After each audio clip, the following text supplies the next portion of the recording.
नमस्कार, आपका दिन शुभ हो। मित्रों, आपने इसके पहले मेरा एपिसोड जो देखा विपस्सना के बारे में, मैंने उस एपिसोड में आपको बताया था, अगर आपने नहीं देखा तो देखिए। उसमें मैंने बताया था कि भगवान बुद्ध ने विपस्सना की 4 विधियां बताई थी। वो 4 विधियां थी काया उपासना, वेदानुपासना, चित्त उपासना और धम्म उपासना। तो काया उपासना के बारे में मैंने आपको पिछले एपिसोड में बता दिया था। इस एपिसोड में मैं आपको वेदानु उपासना के बारे में बताना चाहता हूं। वेदानु उपासना का मतलब है वेदना। वेदना से वेदानु बना है। वेदना या आप भावना कह सकते हैं। ये जो वेदानु उपासना या भावना उपासना है, ये बहुत ही महत्वपूर्ण है, खास तौर से उन लोगों के लिए जो बहुत नेगेटिव सोचते हैं, बहुत दुखी हैं, बहुत चिंतित हैं। उन लोगों के लिए ये बहुत आवश्यक है। जो डिप्रेशन में है, ऐसे लोगों के लिए ये ध्यान की विधि बहुत उपयोगी है। आपको कैसे करते हैं हम ये बताते हैं। आपको जैसे पहले एपिसोड में बताया था कि आपको ऐसे पलथी मार के बैठ जाना है। आपको या तो सर्कल ऐसे बना के या तो अपने दोनों हाथों को एक दूसरे पे रख के आप ध्यान की मुद्रा में बैठ जाइए। आंखों को बंद कर लीजिए। आंखें आपकी बंद हो गई।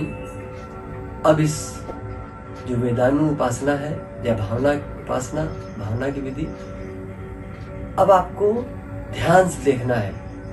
आप ये देखते होंगे आपके जीवन में रोज में कोई झगड़ा, कोई झंझट, किसी ने आपको कुछ कह दिया, बात लग गई, बुरी लग गई, हस्बैंड है, वाइफ है, बच्चे हैं, पुत्र है, पुत्री है, परिवार है, ऑफिस में बॉस है, कलीग्स हैं, किसी ने कुछ कह दिया, आपको बात लग गई। ये क्या है? आपको किसी ने मारा नहीं, किसी ने पीटा नहीं, किसी शारीरिक क्षति नहीं पहुंचाई, किसी ने कुछ बात कह दी।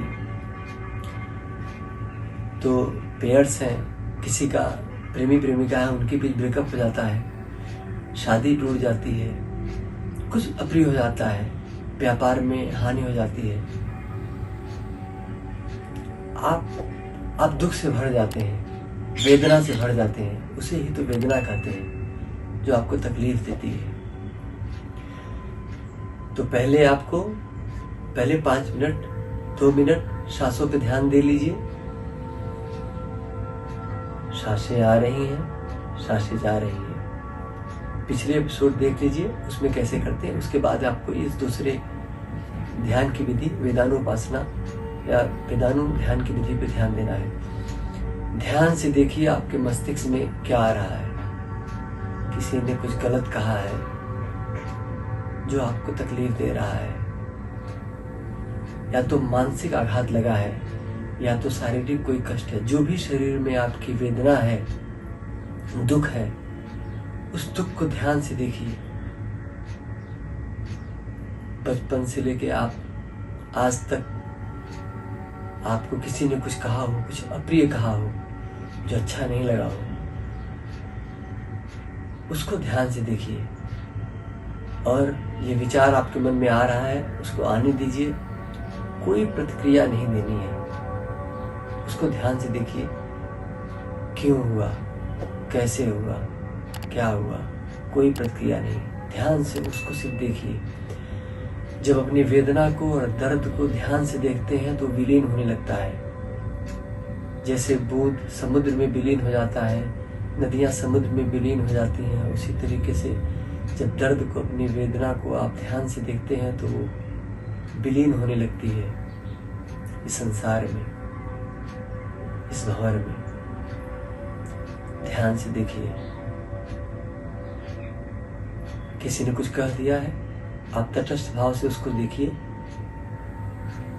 कि आपके ऊपर कोई फर्क नहीं पड़ रहा है। आप तटस्थ भाव से, आप व्यक्ति अलग हैं। जिसने कहा वो उसका काम था, वो कह के निकल गया। आप अभी भी विचलित हैं, आप अभी भी दुखी हैं। ध्यान से देखिए।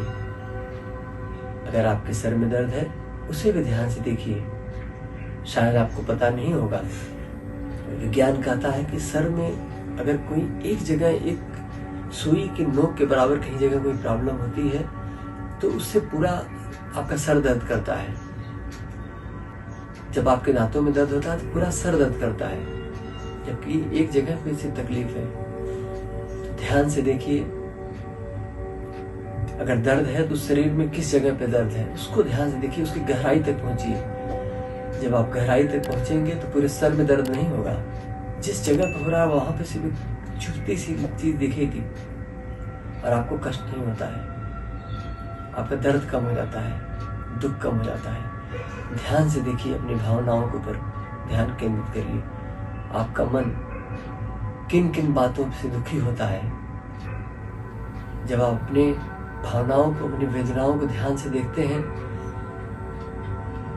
तो आपका कष्ट कम होने लगता है। चीजें वही रहती हैं, आपके ऊपर उसका प्रभाव कितना पड़ता है ये आपके ऊपर डिपेंड करता है कि आपकी मन स्थिति कैसी है। अगर आप ध्यानी होंगे, आप देखते होंगे कि अगर कोई एक बात 10 लोगों को कही गई, एक आदमी के ऊपर उसका ज्यादा इफेक्ट होता है, एक के ऊपर कम होता है। क्यों? उसकी मन स्थिति के ऊपर डिपेंड करता है। अगर आप अपने ध्यान से देखेंगे, अपने मन को ध्यान से देखेंगे, अपनी वेदना को ध्यान से देखेंगे तो विलीन होने लगेगा। इससे फायदा है, इस ध्यान की विधि से जो फायदा है वो बहुत है। अगर आप डिप्रेशन में हैं तो डिप्रेशन से आप बाहर आने लगेंगे, आपका दुख कम होगा। अगर आप नेगेटिव सोचते हैं तो आपके नेगेटिव सोच आपकी खत्म होने लगती है, पॉजिटिव सोचने लगते हैं। तो ये जो वेदानुपासना है ये आपको ज्यादा नहीं 10 मिनट कर लीजिए। 20 मिनट करते हैं तो बहुत अच्छा, क्योंकि ध्यान लगते लगते ही जब आप करेंगे तो ध्यान को लगने में ही 5 मिनट 10 मिनट लग जाता है। लेकिन जब ध्यान की चरम अवस्था पर पहुंचते हैं तो वहीं पे टिक के रहना, अगर 10 मिनट तक आप टिक के रह लेते हैं तो बस समझ लीजिए आपका ध्यान लग गया और जो आप पाना चाहते थे वो पा जाएंगे। इस विपस्सना के ध्यान को भी जगह जगह पे स्कूलों में, कॉलेजों में, समाज में, जेलों में जगह जगह करवाया जा रहा है।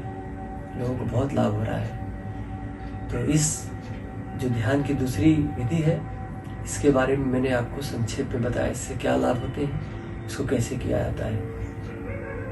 अब अगले एपिसोड में मैं आपको तीसरा विपस्सना की विधि है जिसको चित्त उपासना कहते हैं, उस चित्त उपासना के बारे में, चित्त विपस्सना के बारे में आपको बताऊंगा। इस एपिसोड को मैं यहीं समाप्त करता हूं। आपका बहुत धन्यवाद। आपका दिन शुभ हो।